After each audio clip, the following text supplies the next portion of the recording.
Yeah, Morgan and Mecca, you can just hear these floodwaters churning against this bank that we're on. This is about as close as I can get without the ground beneath me cracking and falling in. It's just chipping away at the land here and at that levee. And before the recent storms, there was actually no water here.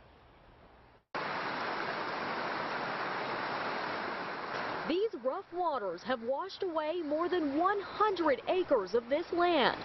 What was once green pastures had been in J.C. and Toby Bogart's family for years. I'm just at a loss for words right now. I'm just watching it fall, and everything we built is gone. I mean, it's time to start over. They nearly lost their home too, but a stranger helped them pull it from the edge.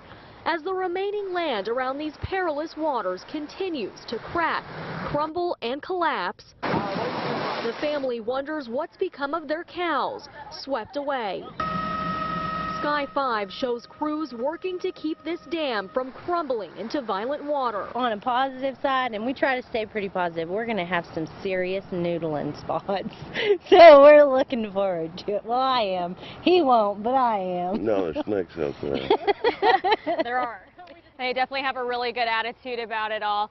Now, we're told that the family doesn't have any insurance. They will be staying with other family members tonight, but we do have a link to their GoFundMe page on our website, KOCO.com. Reporting live tonight, Ariana Garza, KOCO 5 News.